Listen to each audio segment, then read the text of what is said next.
বিসমিল্লাহির রহমানির রহিম। সুপ্রিয় দর্শকবৃন্দ, স্বাস্থ্য সচেতন সকল জনসাধারণ সকলের প্রতি আমার আন্তরিক সালামু আলাইকুম। আমি মোহাম্মদ রাসেল শেখ, মেডিকেল অ্যাসিস্ট্যান্ট এবং ব্রিগেড ফার্মাসিস্ট টিভিতে আপনাকে স্বাগতম।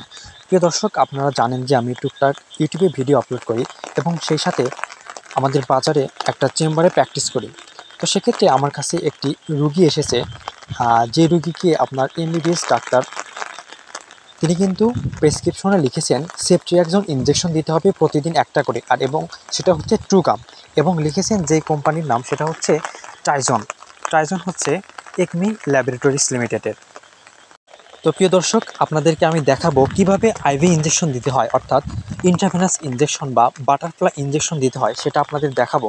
তার আগে আমি এই ওষুধ সম্পর্কে কিছু বলে নিচ্ছি, আপনারা শেষ পর্যন্ত ভিডিওটি দেখতে থাকুন এবং আমার চ্যানেলটিকে যারা এখন পর্যন্ত সাবস্ক্রাইব করেনি তারা অবশ্যই আমার চ্যানেলটিকে সাবস্ক্রাইব করুন এবং পাশে থাকা বেল বাটনটিকে প্রেস করুন। প্রিয় দর্শক, আপনারা দেখতে পাচ্ছেন আমি এই ইনজেকশনের মধ্যে সাধারণত দুইটি ওয়াটারফল ইনজেকশন থাকে, অর্থাৎ 5-10 ml সেগুলো প্রথমে সিরিঞ্জের মধ্যে উঠিয়ে নিতে হবে এবং তারপর যে ভাইল রয়েছে পাউডার আকৃতি বা গুঁড়া যেটাই বলি না কেন সেটার মধ্যে উঠাতে হবে এবং সেটা মিক্স করতে হবে। তার আগে বলে নিচ্ছি, এই ওষুধটি আসলে যে সকল রোগের জন্য নির্দেশিত হয়ে থাকে বা ডাক্তাররা প্রেসক্রিপশন করে থাকে, সাধারণত pneumonia, surgical prophylaxis, otitis media, otitis externa. Otitis media হচ্ছে মধ্যকর্ণের প্রদাহ এবং ওটিটিস এক্সটার্না হচ্ছে বহিকর্ণের প্রদাহ। এরপর ক্লামাইডিয়া ইনফেকশন, ইনফ্লামেটরি ডিজিজ এবং ইউরিনারি ট্র্যাক্ট ইনফেকশন।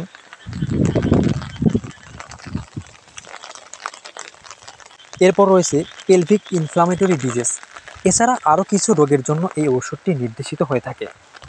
এই ওষুধটির সাইড ইফেক্ট বা পার্শ্ব প্রতিক্রিয়া, এই ওষুধটি ইনজেকশন দেওয়ার পর কী ধরনের পার্শ্ব প্রতিক্রিয়া হতে পারে, সাধারণত যে সকল রুগীকে দেওয়া হয় কিছু কিছু রুগীর ক্ষেত্রে দেখা যায় ইনজেকশনটি অল্প একটু যাওয়ার পর বা মাঝে বা শেষের দিকে একটু বমি বমি ভাব হতে পারে বা অনেকে বমি করে ফেলেন।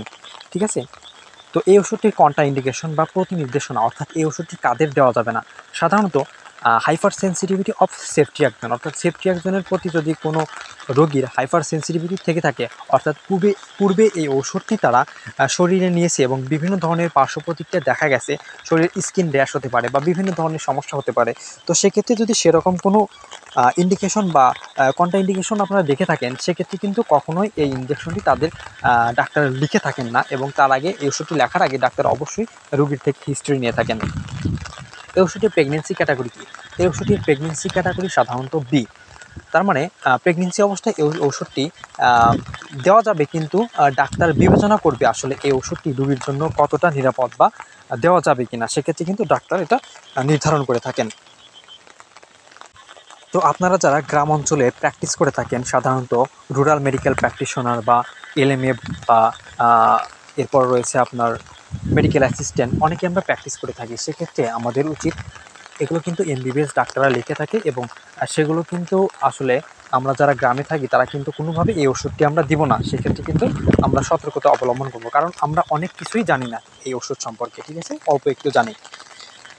আমাদের কাছে যদি এরকম কোনো প্রেসক্রিপশন আছে, সেই প্রেসক্রিপশন অনুযায়ী আমাদেরকে খুব সাবধানতার সাথে এই ওষুধটি কিন্তু শিরায় দিতে হবে এবং খুব ভালোভাবে দিতে হবে। এবং যারা শিরায় ইনজেকশন দিতে পারেন না তাদের ক্ষেত্রে এই ভিডিওটি খুবই গুরুত্বপূর্ণ। যারা প্রথম অবস্থায়, দেখুন, প্রথমে 45 ডিগ্রি অ্যাঙ্গেলে বাটারফ্লাই নিডেলটি প্রবেশ করাতে হবে এবং তারপরে আস্তে করে ভিতর দিকে দিতে হবে। দেখুন সামনে কিন্তু ব্লাড চলে এসেছে, তার মানে এই ওষুধটি কিন্তু সরাসরি ভেইনে চলে গেছে। আমি প্রথমে টান দিয়ে দেখলাম যে রক্ত আসছে কিনা। আপনারা প্রথমে একটু পিছন দিকে টান দিয়ে দেখবেন যে রক্ত আসছে কিনা। অনেক সময় দেখা যায় রক্ত আসে, তার মানে আমরা বুঝতে পারবো বা আমরা শিওর হয়নি যে আমাদের ইনজেকশনটা শিরায় গিয়েছে।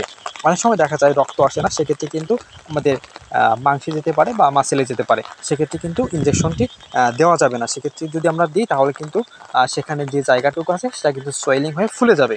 সেক্ষেত্রে কিন্তু আমরা কখনোই ইনজেকশনটি দেবো না, আর তখন কিন্তু রোগী অনেক ব্যথা পাবে।